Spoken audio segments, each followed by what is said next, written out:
Pero syempre, congratulations no, sa lahat ng mga, I would just like to congratulate lahat ng mga nominees, no, kasama naming nominado din, no, na nanggaling sa iba't ibang stasyon din, no. So yeah, congratulations to us.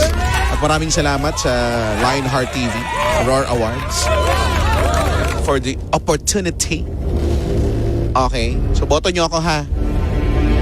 Okay? Tsaka ang Energy FM din para sa best radio station or ano bang, basta to that effect, pwede kayong bumoto. Okay?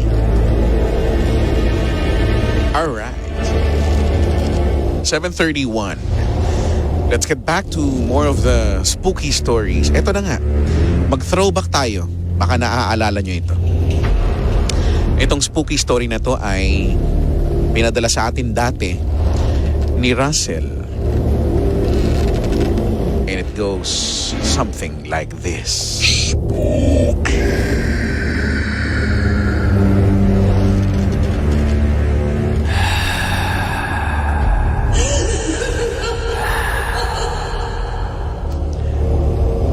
Hello, Kuya Chico. I would like to share a creepy story sa isang old university sa Manila na pinanggalingan ko. Hulaan nyo kung ano ito. This story came from a security guard. And the security guards there are the people that had these majority of spooky experiences sa school dahil na rin sa nature of their job.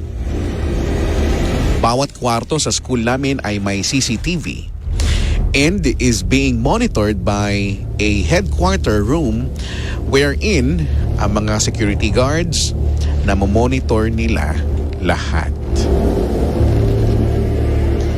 Year 2012. One afternoon around 6 p.m.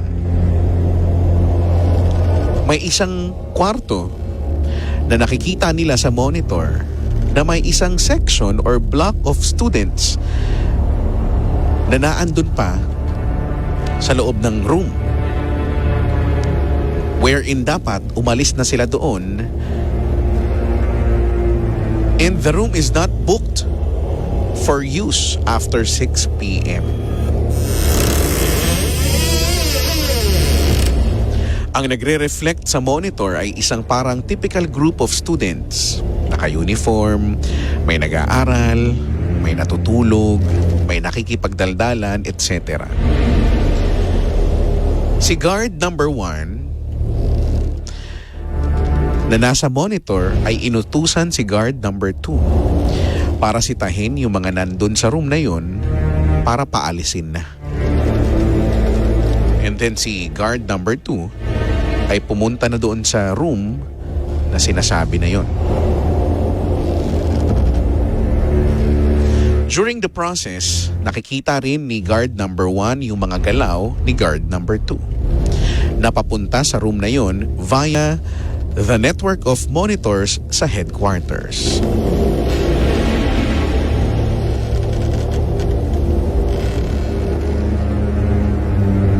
Upon arrival sa involved na room, ay binuksan ni guard number 2 yung pintuan. And then, may moment of awkward silence. At the same time, nakita rin ni guard number 1 sa monitor na binuksan ni guard number 2 yung room. And then,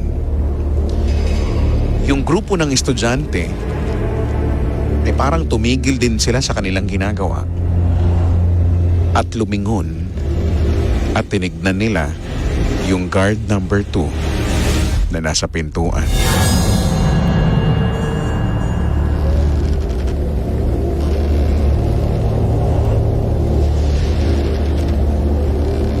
And then,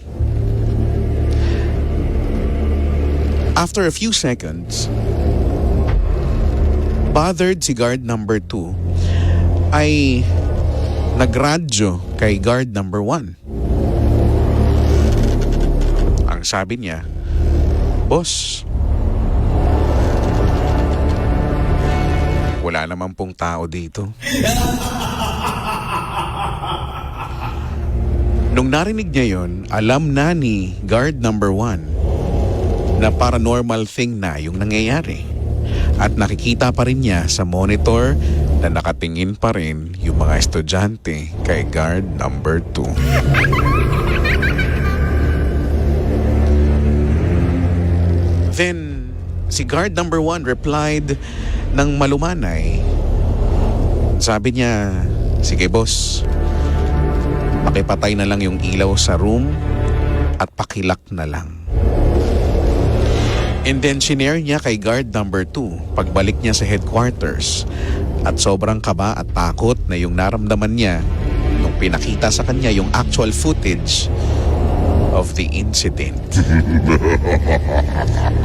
We were able to watch yung actual footage at pag hindi mo alam yung backstory of the footage ay magmumukhang rude pa nga si guard number 2 sa video kasi pinatay yung ilaw ng room na may estudyante pa sa loob.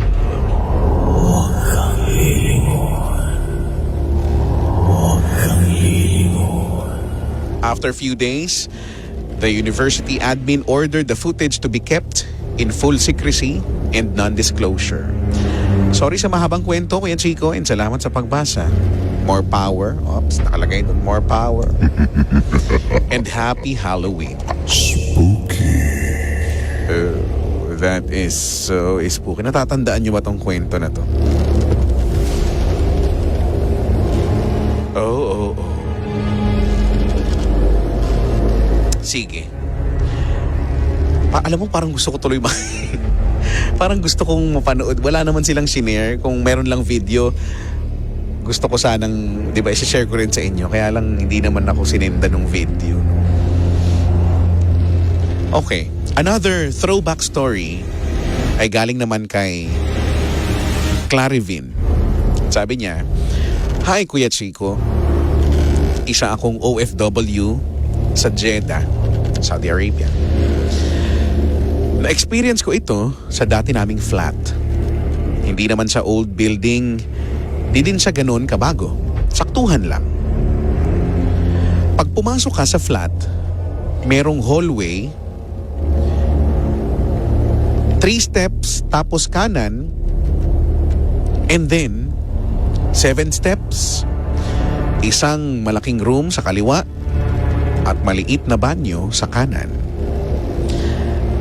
7 to 8 steps ay pinto ng kitchen, sa kanan pantry, kaliwa hallway ulit. 2 steps ay ang kwarto ko, and then CR na malaki. Nung unang linggo ay okay naman. Siguro dahil hindi pa nakaka-adjust kaya madalas ay nasa kwarto lang ako. 2 lang kami ng pinsan ko na nakatira doon. Noong mga sumunod na linggo ay nagiging weird na. Yung tipong pagpapasok kami ng umaga, mga 5:45 ng umaga, pagpatay ng ilaw, yung switch ay nasa tabi ng malaking room. Pagpatay ng ilaw, may nakatayo sa gilid ng hallway bago lumabas ng pinto. Nung una akala ko pinsan ko na nakaabaya. Abaya guys, yung black na suot, no? Mga taga Middle East ng babae. Nung una akala ko pinsan ko na nakaabaya at inaantay ako. Pero paglabas ko ng pinto ay naando na pala siya. Nung una deadma lang, baka anino lang or namalikmata lang dahil maaga pa nga masyado. Minsan nakatulog ako ng hapon galing trabaho. Nagising na ako ng 9:00 ng gabi at doon pa lang ako nakakain. Sa kusina sa tapat ng lababo, mayroong 2 bintana. Yung bintana, pag sinara na, para na siyang salamin. Kaya pag nasa tapat ka ng lababo, ay makikita mo yung dulo ng hallway or yung likuran mo. Habang naguhugas ng pinggan, napatingin ako sa bintana. Kitang-kita ko talaga na may nakatayo sa dulo ng hallway. Pero nung lingunin ko, wala namang tao. So deadma. Pagtingin ko ulit sa bintana, meron talagang nakatayo. Tinitignan ko maigi, baka pinsan ko at pinagtitripan lang ako. Pero nung lingunin ko, wala talagang tao. Medyo kinilabutan na ako, pero lakas loob akong nagsalita ng, "Ate, gising ka pa?" Pero hindi siya sumagot. Inulit ko, "Te, gising ka pa ba?" Kahit kinikilabutan na ako, pinuntahan ko si ate sa kwarto niya at nakita ko napatay na yung ilaw at mahimbing na siyang natutulog. Kinabukasan, tinanong ko siya. Sabi ko, "Te, anong oras ka nakatulog kagabi?" Ang sabi niya, 7 p.m. kasi napagod daw siya. Sabi niya, "Bakit?" Sabi ko, wala, kala ko gising ka kagabi." Tapos, tinignan lang niya ako. Minsan naman na walang pasok, nag-movie marathon ako. Yung inuupuan ko, makikita mo kung may tao sa may pintuan o sa hallway. Mga past 2 a.m. na ng madaling araw, na napapansin ko, may dumadaan mula hallway papuntang kusina. After 1 minute ulit, babalik na naman siya. Tapos dadaan ulit. Mga nakatatlong paruot parito siya. Akala ko si ate. Kaya lang, nagtataka ako, di naman nagbubukas ng ilaw sa kusina yung hallway lang. Nung last na daanan niya, huminto siya sa tapat kung saan kitang-kita ko siya. Tinitigan ko pa at alam kong hindi si ate ang nakita ko. Dahil matandang babae ito. Sa takot ko, tinalon ko yung kama ko at hinayaan ko yung TV na bukas hanggang sa nakatulog ako. Kinabukasan, sabi ni ate, "Ikaw, di mo pinatay TV mo magdamag nakabukas." Sabi ko, "Te, gising ka ba ng madaling araw?" Sabi niya, "Hindi." "Bakit? Ano bang nakita mo?" Nagulat na lang ako sa tanong niya. Sabi ko, "Babae, matanda, nakaabaya." At di na siya kumibo. May mga times pa nga na galing kaming bakasyon ng 2 months. Pero pagbalik namin, napakalinis pa din ang bahay. Minsan may makikita ka na bakas ng paa papuntang kwarto ko. Sabi nung dating nagkakwarto doon, minsan daw na nakikipag-chat siya sa kamag-anak niya, video call. Tinanong siya ng nanay niya kung sino yung matanda sa likuran niya. Sabi niya, 2 lang kami dito tsaka hindi siya matanda. Sabi nila, sino yung matanda sa likod mo? Sa sobrang takot niya, tumakbo na lang siya sa labas. Doon ko naalala yung nakikita ko. Madami pang nangyari sa loob ng 7 years sa flat na yon. Nasanay na lang din ako na may nakikita na nakatayo sa hallway habang naguhugas. Kaya every Friday nakagawian ko na magtirik ng kandila.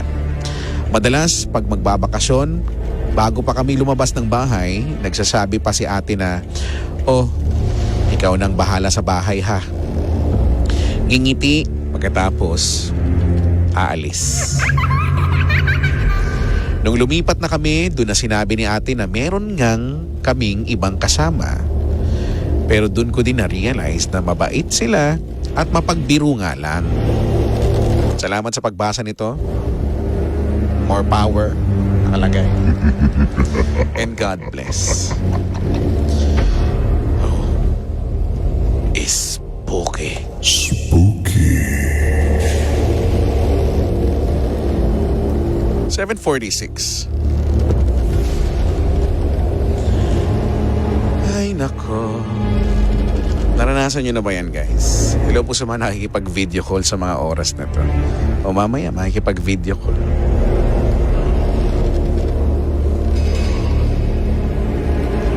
Balitaan mo na lang kami sa makikita mo.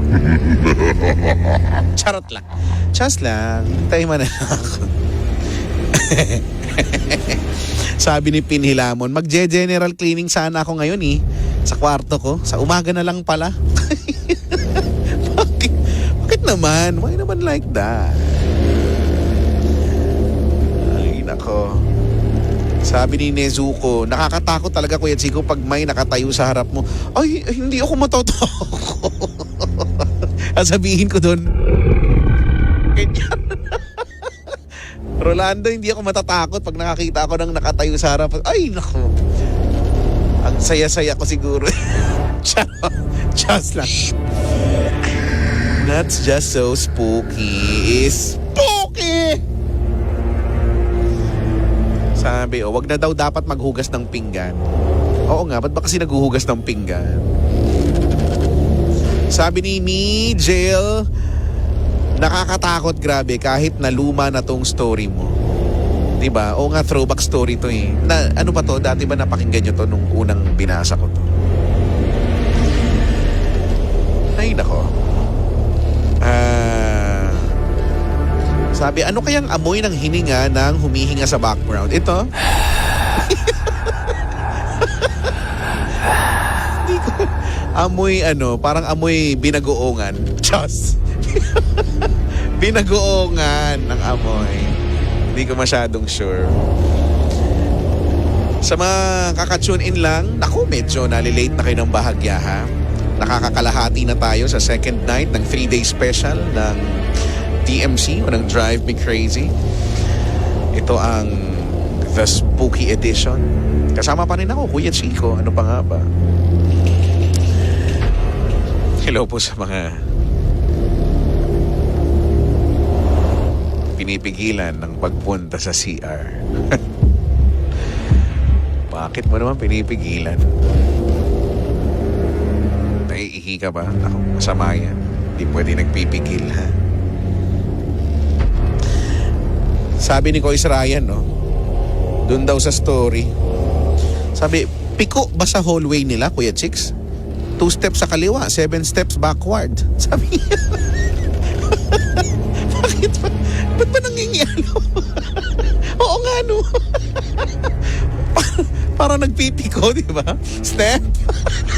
2 step, yes. Step, no. Just. Ay, nako. 10 minutes before 8 in the PM. Hindi pa tayo tapos. When we return, ratsadahin natin ang iba pang mga stories na sinend sa atin via PM. Dito lang sa Spooky Edition. In the meantime, baliktugtugan tayo. Let's have Westlife, their version of You Raised Me Up. Huwag mong sabihing radyo. Ay, ulit. Huwag mo sabihing radyo. Sabihin mo. I am done.